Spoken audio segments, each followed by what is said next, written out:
by Zab Judah's speed was still fresh in everyone's mind. But Floyd Mayweather Jr. is a fighter who rarely allows a single pattern to define an entire fight. This was the phase where champions reveal their intelligence, and Mayweather began to quietly take control.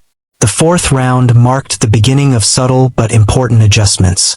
Mayweather stopped trying to match Judah's speed in open space. Instead, he focused on positioning, cutting off the ring, and forcing Judah to operate in smaller pockets. His punches were not thrown in flurries but with intent. The lead right hand became more frequent, especially when Judah tried to step in. Each time it landed, it served as both a scoring blow and a reminder of Mayweather's precision. These punches did not produce loud reactions from the crowd, but they were deliberate and consistent. Right hands to the ribs, short hooks to the midsection, and compact shots inside the clinch all served a long-term strategy. Mayweather understood that Judah's speed was tied to his leg, so with perfect balance. The lead right hand continued to be a key weapon, especially when Judah leaned forward or reached with his jab. Each successful counter chipped away at Judah's confidence. By the sixth round, the fight had entered a more physical phase. Judah attempted to press forward, trying to force exchanges and reclaim momentum. Mayweather responded with veteran tactics, grabbing an arm, stepping on a foot, or Judah, meanwhile, was working harder for fewer results. His movement was still sharp, but it lacked the same freedom. The energy he had used to surprise Mayweather early was beginning to take its toll. As the fighters returned to their corners, the contrast was clear. Mayweather's corner remained composed, offering calm, technical advice. Judah's corner showed urgency, emphasizing activity and focus. This difference reflected the state of the fight. The early challenge had been real, but now the balance was shifting. The adjustment phase was complete, and the fight was moving into territory where Floyd Mayweather Jr. had built his legacy. By the time the seventh round began, the fight had quietly crossed an invisible line. What started as a contest of speed and surprise was now becoming a test of endurance. His early punches had faded.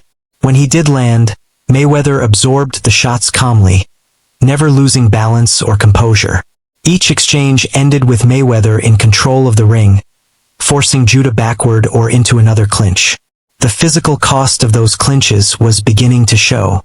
Judah's shoulders rose and fell more heavily between exchanges, a clear sign of fatigue.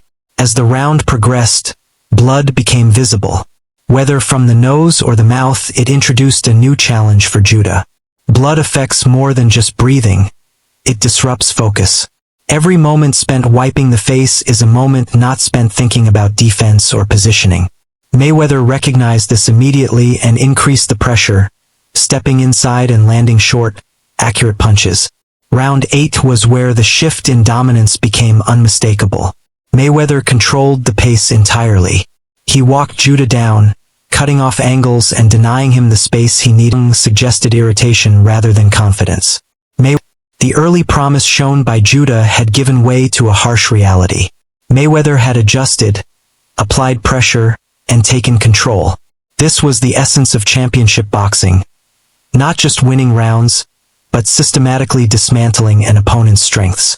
The final round still remained, but the damage, both physical and psychological, had already been done.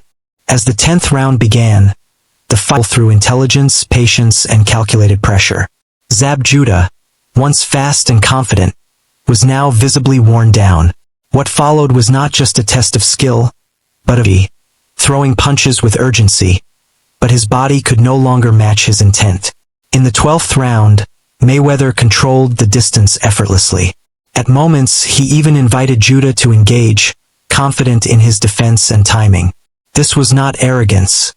It was mastery. He slipped punches, countered selectively, and ensured that